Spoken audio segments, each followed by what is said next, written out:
Oi gente, tudo bem com vocês? Para mim é um prazer estar aqui com vocês para compartilhar uma mensagem muito especial, uma mensagem muito gratificante. O título de nossa mensagem de hoje é Milagres não se explicam, exatamente, milagres não se explicam. E essa é a mensagem que quero compartilhar com vocês e nesse momento desejo que Deus abençoe você, sua família, tua vida. E confia nesse Deus poderoso e que Ele tem a resposta para tudo. Hoje nós vamos falar sobre milagres. Eu tenho certeza que você vai gostar e vamos tirar grandes lições para a nossa vida, lições maravilhosas para as nossas vidas. Eu gostaria de começar aqui dizendo para vocês que vamos estudar a história de um homem muito famoso, um homem muito importante na sociedade, que uma noite foi à procura de Jesus. Esse homem era rico, era importante, mas sentiu a necessidade de Jesus na vida e de madrugada ele procurou Jesus. E vamos tirar lições da vida desse personagem da Bíblia para as nossas vidas. Então sejam todos bem-vindos, que Deus te abençoe ricamente, grandemente, é o meu sincero desejo.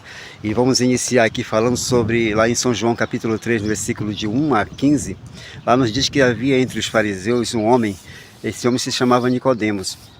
Ele era príncipe dos judeus. Este então ele foi ter com Jesus de noite e disse-lhe: Rabi, bem sabemos que és mestre vindo de Deus, porque ninguém pode fazer esses sinais que tu fazes se Deus não estiver com ele. Jesus respondeu e disse para Nicodemos que na verdade eu te digo, Nicodemos, que aquele que não nascer de novo, ele não pode ver o reino de Deus.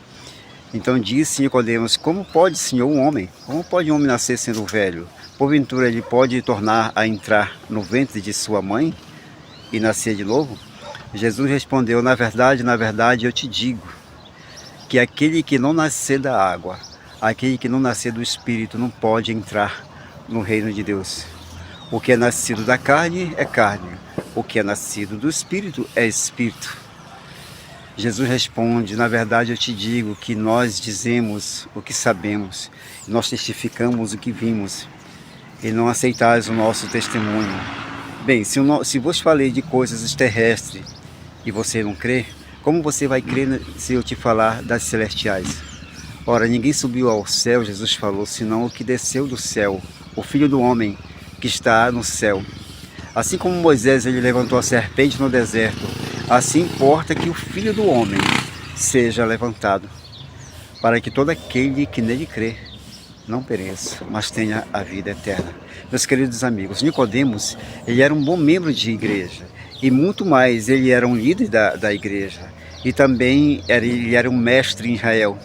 Nicodemos ele conhecia toda a teoria do cristianismo. Talvez Nicodemos fosse um ancião de igreja, um pregador de igreja, talvez ele fosse até um professor da escola sabatina ou da escola dominical. Talvez até cantasse no coral de sua igreja. Todo mundo que olhasse para Nicodemos na rua, eles diziam: olha, aquele homem ali, Nicodemos, deve estar muito bem com Deus, é um homem muito bem com Deus. Mas muitas vezes, meus queridos, quando Nicodemos estava deitado na cama à noite, sozinho, ele sentia que estava perdido e perguntava: meu Deus, por que eu sinto isto? Eu guardo o sábado, eu devolvo o dízimo, eu prego na igreja e cumpro todo direitinho. Por que eu sinto este vazio em meu coração e me sinto como se eu estivesse perdido. Eu não sei se eu estou agora falando, meus amigos, neste momento para alguém que participa na igreja, que está batizado já há muito tempo, que prega o Evangelho, mas quando fica sozinho, sente um vazio em seu coração, sente aquela sensação horrível, como se estivesse perdido. E você não sabe, porque se pelo menos você soubesse, estivesse fazendo algo errado, você saberia, mas aparentemente está tudo bem. Então, por que esta sensação de estar perdido? Meus queridos, Nicodemos ele experimentava isto. Havia noites em que ele não podia dormir, ele rolava na cama de um lado ou para o outro. E foi exatamente numa dessas noites, quando Nicodemos ele não conseguia dormir, que ele levantou-se e procurou Jesus. Ele não teve dificuldades para encontrar Jesus. Nicodemos, na verdade, ele conhecia o caminho, ele conhecia a doutrina. Uma noite Nicodemos saiu de casa pensando exatamente assim. Ele disse: eu vou cair de joelhos diante de Jesus e vou lhe dizer como o jovem rico: Senhor, o que farei para me salvar? Eu estou perdido, por favor, me ajuda, me ensina. Nicodemos saiu de casa com esta intenção, mas quando ele chegou perto de Jesus, ele não conseguiu dizer aquelas palavras, porque o seu orgulho, meus queridos, falou mais alto. Nicodemos disse isto para Jesus: Senhor Jesus, tu és um mestre, eu também sou mestre, igual você. Eu vim esta noite aqui para conversar contigo, para falar contigo de mestre para mestre. Nicodemos continuou dizendo: Jesus, estudando as profecias, eu cheguei à conclusão de que tu deves ser o Messias, o Salvador do mundo. Então eu vim para estudar mais contigo. Vamos nos assentar, vamos estudar mais profecias, vamos conhecer melhor a doutrina. E naquele instante, meus queridos, Jesus olhou para Nicodemos. E quero te dizer que quando Jesus olha para nós, meus amigos, ele nos olha e não há como aparentar, não há como fingir. Diante de Jesus, as pessoas podem ver em você um grande médico, um grande pastor, um grande membro da igreja.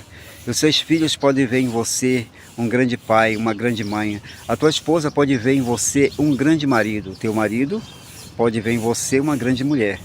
Mas Jesus não vê com os olhos do homem. Jesus ele vê o coração. Não adianta fingir, não adianta aparentar, não adianta esconder.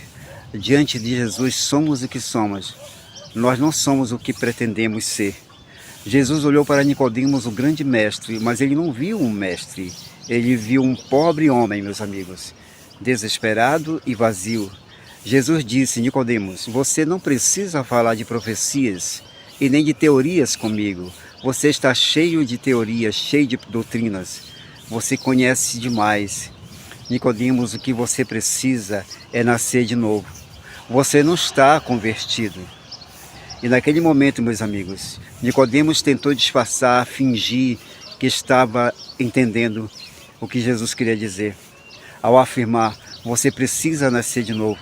Nicodemos era um teólogo, ele entendia todas as escrituras sagradas. Então ele entendeu o que Jesus estava lhe dizendo. Nicodemos, naquele momento, ele ficou espantado quando Jesus lhe disse: você precisa nascer de novo. E naquele instante, Nicodemos reagiu imediatamente com uma pergunta: Senhor, como pode ser isto? Como pode um homem velho nascer de novo? Pode, por acaso, voltar ao ventre materno e nascer de novo? Jesus olhou para Nicodemos com amor e disse: filho, para com isso, filho. Você entendeu perfeitamente o que eu estou te falando. Eu estou te falando de conversão. Você tem que aceitar, você tem que cair de joelhos diante de mim. Você tem que admitir que precisa de mim. Porque se você fingir, eu não posso fazer nada por você. Você veio a mim nesta noite, porque você é um homem vazio. Você não consegue dormir. Você precisa de uma mudança de vida. Eu estou aqui, Nicodemos, disposto a te ajudar. Você finge que não entende? Meus amigos, dizer para um bêbado que não está convertido pode até passar. Dizer para um homem que está lutando para vencer o vício do cigarro que ele não está convertido pode até passar.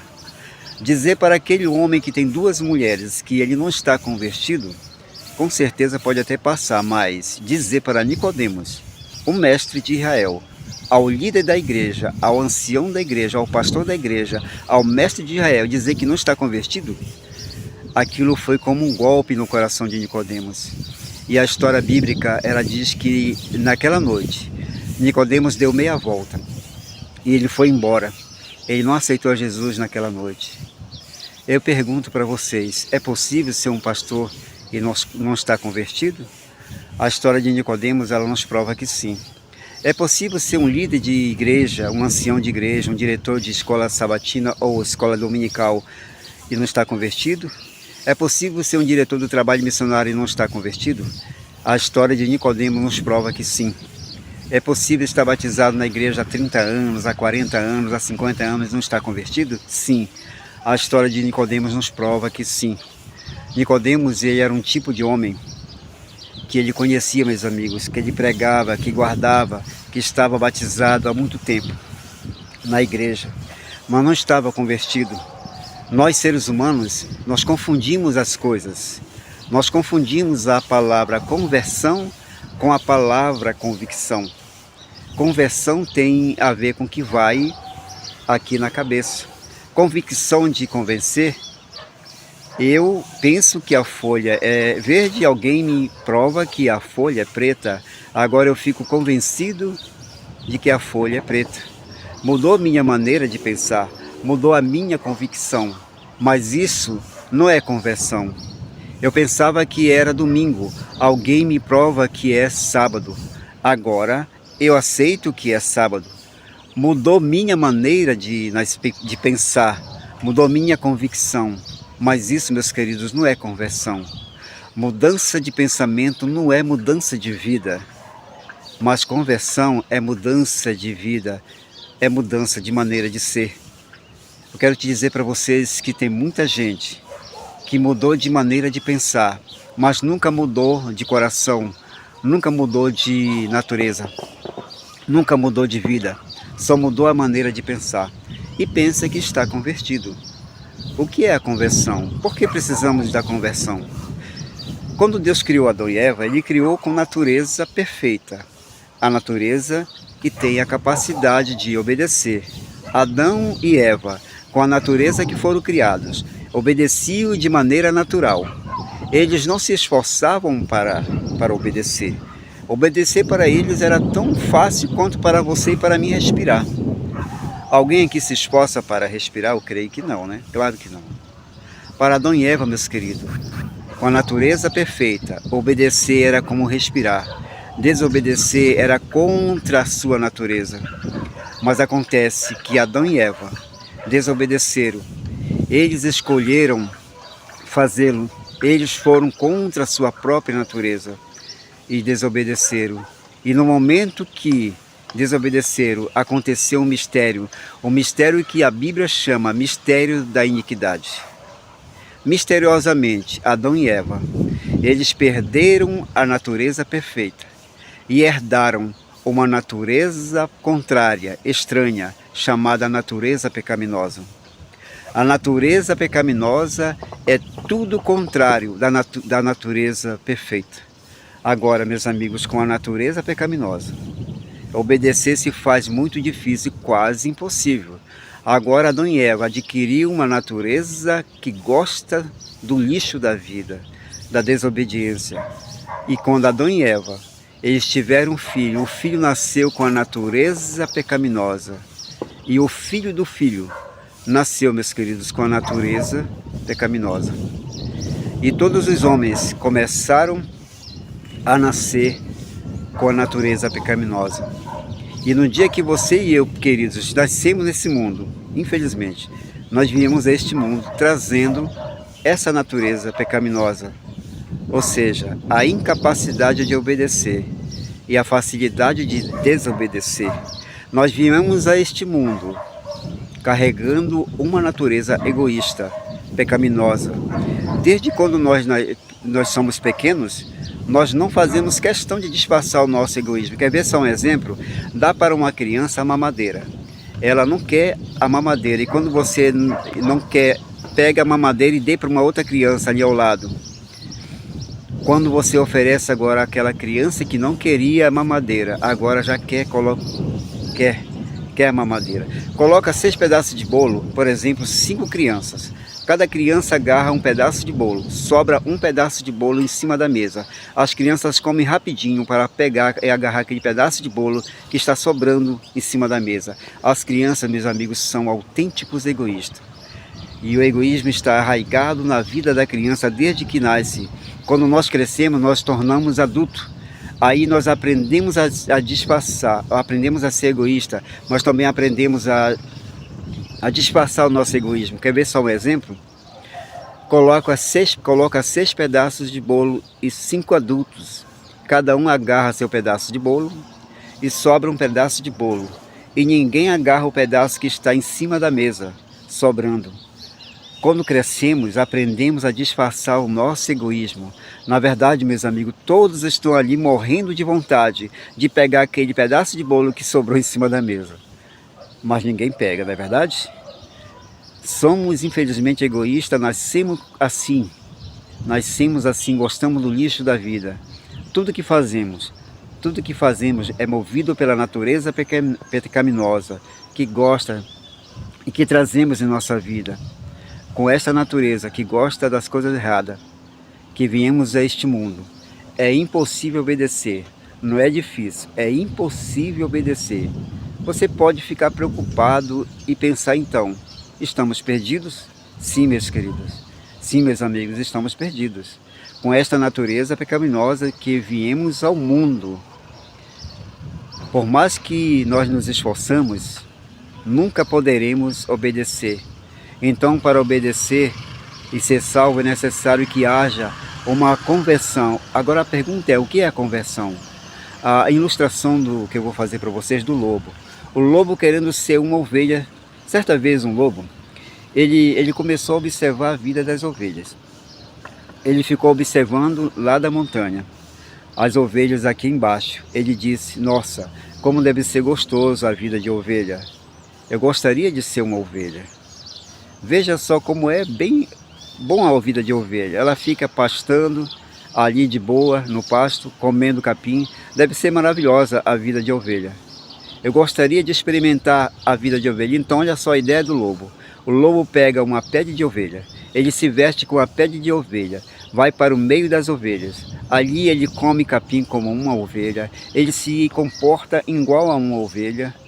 Só que chega à noite, meus queridos, ele tira aquela pele de ovelha e passa a viver a vida de lobo, come como lobo, vive como lobo, faz todas as coisas de lobo. Aí no outro dia ele veste a pele de ovelha e se mistura no meio das ovelhas, vivendo como ovelha, uma vida contrária à sua verdadeira natureza. Aí, meus queridos amigos, chega um momento que o lobo não aguenta mais esta vida dupla. Ele clama e diz, meu Deus, eu não posso ser lobo, disfarçado de ovelha. Eu tenho que mudar, por favor, muda a minha natureza de lobo. Eu quero ser uma ovelha de verdade. Meus queridos amigos, essa história do lobo, querendo ser ovelha, te lembra alguma coisa? De alguma maneira você vê retratado algum aspecto de sua vida, de minha vida nessa história? Eu quero te dizer uma coisa para você, meus amigos, para vocês, meus amigos, muito cuidado em condenar o lobo. Exatamente, muito cuidado em condenar o lobo, dizendo que lobo sem vergonha, fingido, enganando as ovelhas. Muito cuidado ao condenar o lobo, ao dizer isto, porque talvez, meus amigos, o lobo sejamos nós mesmos. Você e eu, infelizmente, o que você e eu não sabemos é que aquele coitado do lobo, quando ele está sozinho, ele sofre, ele chora à noite. Quando está sozinho, ele cai de joelhos e chora e diz, meu Deus, eu não quero ser lobo vestido de ovelha, eu quero ser ovelha, eu quero ser ovelha de verdade. Mas eu nasci lobo, eu não posso mudar a minha natureza de lobo. Eu acho que a melhor vida é a vida das ovelhas. Eu quero ser uma ovelha, mas eu não consigo, oh meu Deus. Oh meu Deus, o que é que eu faço com a minha vida? Eu já sou membro da igreja, batizado. Eu já estou na tua igreja, eu já estou entre as ovelhas. Todo mundo na igreja acha que, aqui na igreja acha que eu sou uma ovelha de verdade. Mas tu e eu, Senhor, sabemos que eu sou um lobo e continuo sendo um lobo. Eu nunca deixei de ser lobo. Por favor, Senhor, faz um milagre comigo. Me transforma numa ovelha de verdade. E Deus, meus amigos, com a sua mão poderosa, toca na vida do lobo. E naquele exato momento acontece um milagre e o lobo se transforma numa ovelha de verdade. Agora, ele tem pele de ovelha, ele tem coração de ovelha, ele tem pulmão de ovelha, paladar de ovelha, cabeça de ovelha, tudo de ovelha. Isso é conversão, vocês entenderam? Todos nós nascemos lobo, com a natureza pecaminosa. Um dia nós estávamos andando na rua.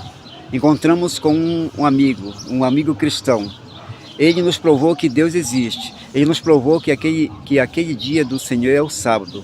Ele nos provou que devemos devolver o dízimo, que devemos devolver as ofertas.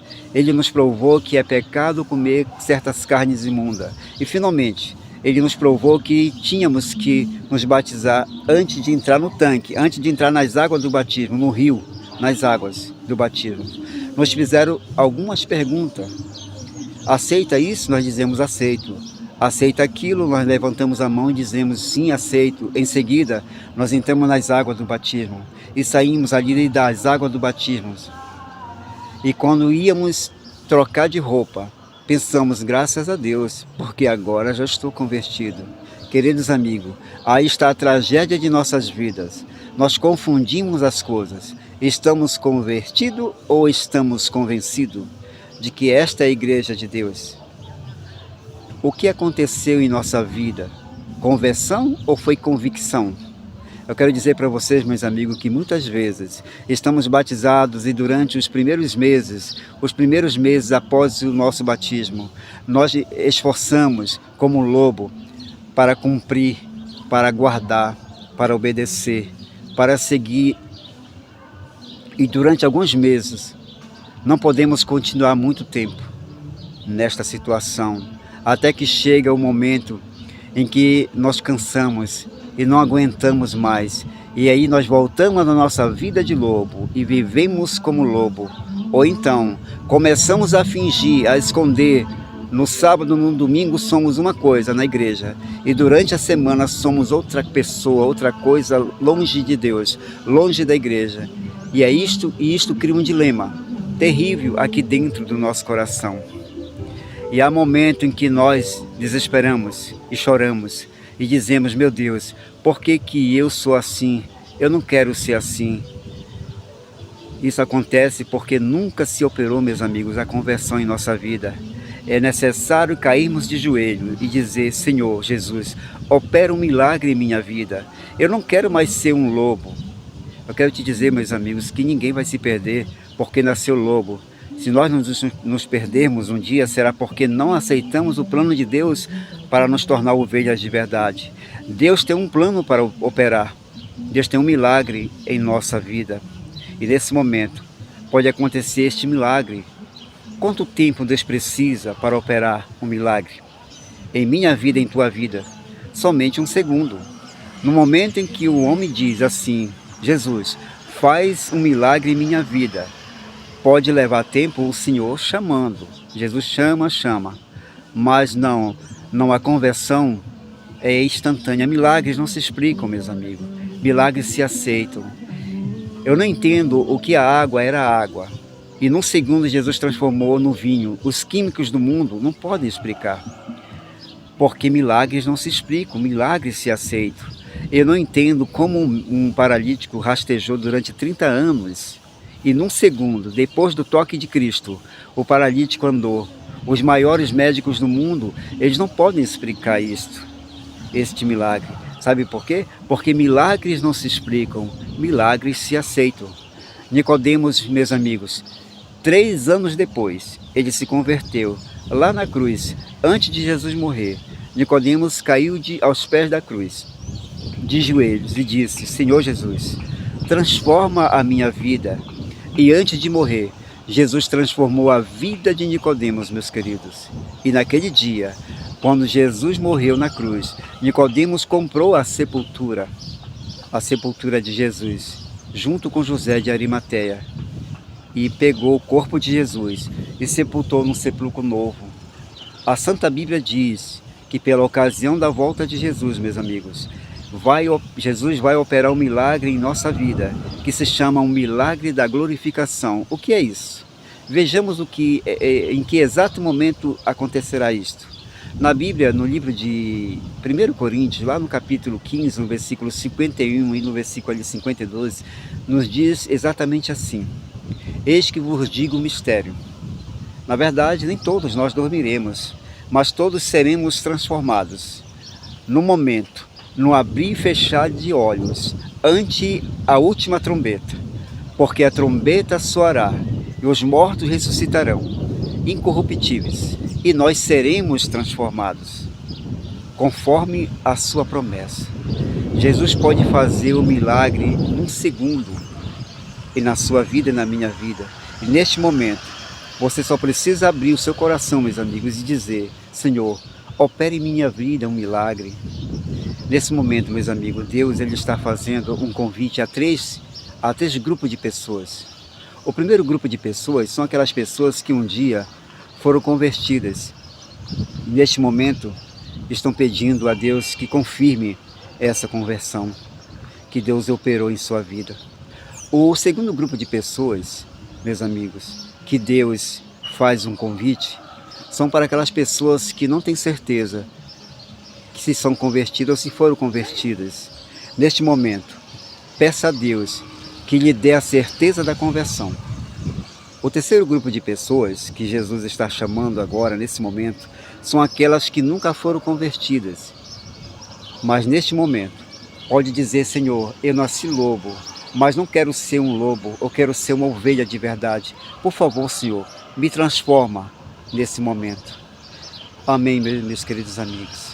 Eu desejo que Deus te abençoe ricamente, que Deus derrame muitas bênçãos na sua vida. Você viu nossa mensagem de hoje? Milagres não se explicam. Que mensagem maravilhosa. Que você possa voltar a este vídeo e novamente assistir e tirar grandes lições da sua vida, dessas lições dessa mensagem para a sua vida. Eu quero te dizer que Deus te ama. Jesus morreu na cruz para te salvar, para me salvar. Não importa o que esteja acontecendo na tua vida. Você pode pensar: não tem mais jeito para mim, Jesus não me ama, eu estou perdido. Não, Jesus, você não está perdido. Jesus ama você do jeito que você está. Apenas Ele está dizendo: filho, eis que eu estou à porta e bato. Se você abrir a sua porta do seu coração e deixar eu entrar, eu vou fazer uma ceia contigo, eu estarei ali com você e você ceará comigo. Deus deseja fazer morada no teu coração. Se você está passando por algo, meu amigo, que está te atormentando, algo que está te perturbando, que você pensa que não tem mais jeito, eu quero te dizer que tem.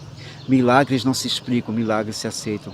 Se você está passando por um problema de saúde, alguma coisa de saúde grave, alguma notícia que você recebeu acerca da sua saúde, confia. Milagres não se explicam, milagres se aceitam. Se você está passando um problema no casamento, com relação a um filho também, um filho que está nos vícios da droga, quero te dizer que milagres se aceitam, milagres não se explicam. Se você está passando um dilema no seu emprego, seja qual for a situação da sua vida, confia nesse Deus. Entra no teu quarto, fecha a tua porta, se ajoelha ali, conversa com Deus como um amigo. Ele te ouve como um amigo. Abre o coração para Ele e confia nele, que Ele é o Senhor dos milagres. E milagres não se explicam, milagres se aceitam. Que Deus derrame uma bênção especial nesse momento, na tua vida, na tua família. E que você confie nesse Deus poderoso, confia nele. Entrega o teu caminho ao Senhor e o mais Ele fará. Um grande abraço, fique todos com Deus até o nosso próximo encontro. Que Deus te abençoe grandemente. Amém. Tchau, tchau.